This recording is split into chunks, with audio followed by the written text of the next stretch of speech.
পুরুষের একদম বাস্তব কথা একবার শুনে যা। গাধাকে যখন সৃষ্টি করা হলো তখন গাধাকে বলা হলো তোমাকে সকাল থেকে সন্ধ্যা পর্যন্ত প্রচুর পরিশ্রম করতে হবে, সারাদিন পিঠে বোঝা বয়ে বেড়াতে হবে, খেতে পারবে শুধুই ঘাস, তোমার মাথায় কোনো বুদ্ধি থাকবে না, আর তোমার আয়ু দেওয়া হবে 50 বছর। এইটা শুনে গাধা বলল, হে প্রভু, আমাকে 50 বছর না দিয়ে 20 বছর আয়ু দিন, আমি এত বছর বাঁচতে চাই না।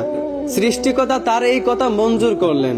তারপর যখন কুকুরকে সৃষ্টি করা হলো তখন কুকুরকে বলা হলো তুমি হবে মানুষের একজন কাছের বন্ধু, আর তোমার খাবার হবে মানুষের থেকে যাওয়া জুটা খাবার, আর তোমার আয়ু দেওয়া হবে 30 বছর।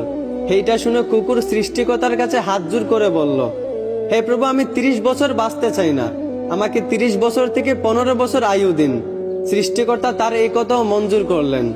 তারপর যখন বানরকে সৃষ্টি করলেন তখন বানরকে বলা হলো তুমি শুধু এই গাছ থেকে ওই গাছে ঝুলতে থাকবে আর মানুষকে বিনোদন দেওয়ার চেষ্টা করবে, আর তোমার আয়ু দেওয়া হবে 20 বছর।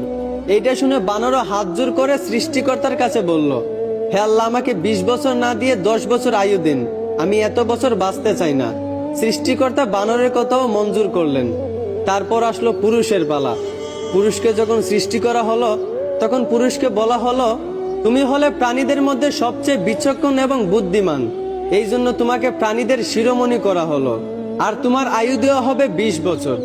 এইটা শুনে পুরুষ সৃষ্টিকর্তার কাছে হাত জোর করে বলতে লাগলো, হে প্রভু, 20 বছর আয়ু একদম কম হয়ে যায়, আমি আরো বেশি দিন বাঁচতে চাই, আপনি বরংস গাধায় যে 30 বছর আয়ুটা ফিরিয়ে দিয়েছিল ওই আয়ুটা আমাকে দিয়ে দিন, আর কুকুর 30 বছরের মধ্যে যেই 15 বছর আয়ুটা ফিরিয়ে দিয়েছিল ওই আয়ুটাও আমাকে দিয়ে দিন, এবং বানর 20 বছর থেকে যেই 10 বছর আয়ুটা ফিরিয়ে দিয়েছিল ওই আয়ুটাও আমাকে দিয়ে দিন।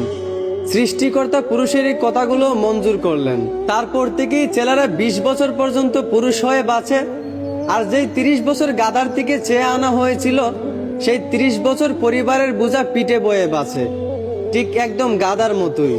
বাকি 15 বছর সন্তানরা যা দেয় তা খেয়েই বাঁচতে হয়। যেমন একটা কুকুরকে মানুষ যা দেয় তা খেয়েই বাঁচে, ঠিক তেমনি একটা পুরুষও বাকি 15 বছর এইভাবেই কাটাতে হয়, ঠিক একটা কুকুরের মতোই। আর বাকি 10 বছর পুরুষদেরকে বানরের মতোই বাঁচতে হয়। বানর যেমন এক ডাল থেকে আরেক ডালে ঝুলাঝুলি করে এবং মানুষকে বিনোদন দেয়, ঠিক তেমনি পুরুষদেরকেও বাকি 10 বছর বাঁচতে হয়, একবার ওই সন্তানের কাঁধে ঝুলে একবার ওই সন্তানের কাঁধে ঝুলে, এবং নাতিদেরকে বিনোদন দিয়ে এইভাবেই বাকি 10 বছর বাঁচতে হয়। এইটাই পুরুষের জীবন, এইটাই বাস্তবতা। আশা করি আমার কথাগুলো বুঝতে পারছেন। ধন্যবাদ।